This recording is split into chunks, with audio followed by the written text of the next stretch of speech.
dali mabungkag inyong kaminyoon kung waan inyo gisentro ang Dios sa inyong relasyon. Inig kaminyo nimo, samot na nga bago pa mo nagminyo, ang sulod jud sa imong hunahuna kay pulos kalipay ang imong masinati. Pero sa tinuod bitaw, bisan pag grabe ninyo ka-love ang usag-usa, naadyoy mga problemang mubangga sa inyong relasyon. Maong gibuhat ko ni nga video para makakat-on kag mga prinsipyo na kung ipadapat nimo, magmalipayon ang imong kaminyoon. Number 1, dapat kabalo ka sa imong role. Kung ikaw usa ka bana, gidahom sa Dios nga panggaon nimo ang imong asawa. Ang imong asawa kay gihatag sa Dios nimo ingong katimbang. Ug gusto sa Dios nga tratuhon nimo imong asawa nga may dignidad ug gugma. Maong dapat lang nga higugmaon mo siya pag-ayo, nga andam unahon ang iyang panginahanglan kaysa imuha.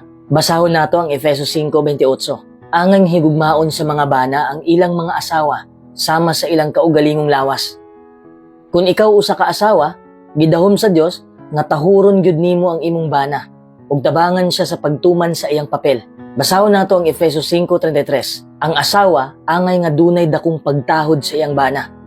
Suportahi ang mga desisyon sa imong bana ug tinuray nga magpasakop niya.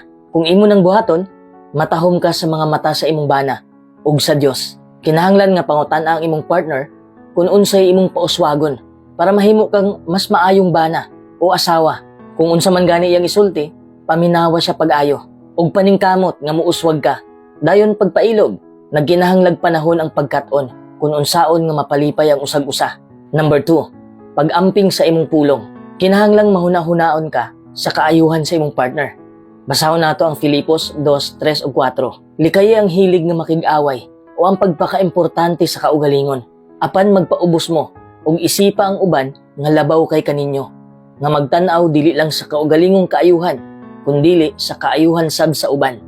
Tratuha imong partner sa malumong paagi. Nindot kayo ang giingon sa Proverbio 12:18. Ang mga pulong nga wala hunahunaa sa magdunggab sa espada. Mo nang kung naa ka sa kasuko, relax lang sa daan. Kay basig naa kay masulti nga makapasakit sa imong partner. Nga imo unyang kamahayan, hunahuna ag maayo ang imong isulti ug kun unsaon ka na pagsulti. Number 3, open communication. Konsultahan ninyo ang usag-usa. Pagkaminyo nimo, ikaw ug ang imong partner nahimong usa ka unod. Basahon nato ang Mateo 19:5. Ang lalaki mubiya sa iyang amahan ug inahan ug muipon sa iyang asawa ug silang duha mahimong usa ka unod. Pero dili pasabot nga usa na lang pud mong desisyon. Maong kinahanglan nga naa moy komunikasyon. Timan nga duha gihapon mo ka individual ug usahay magkalahi mong opinyon. Maong kinahanglan ninyong makatunan kung unsaon nga magkauyon ang inyong hunahuna ug pagbati. Kinahanglan ang panaghiusa kung mohimog mga desisyon. Isulti sa imong partner ang imong gibati, dili lang ang mga impormasyon o opinyon. Konsultaha daan ang imong partner sa dili pa mo desisyon. Kung single ka karon, aya ka magminyo.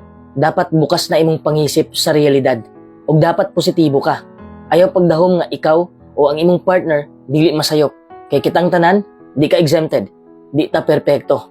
Pero ay pagtan-aw sa iyang sayop, pag-focus sa maayong mga kinaiya sa imong partner.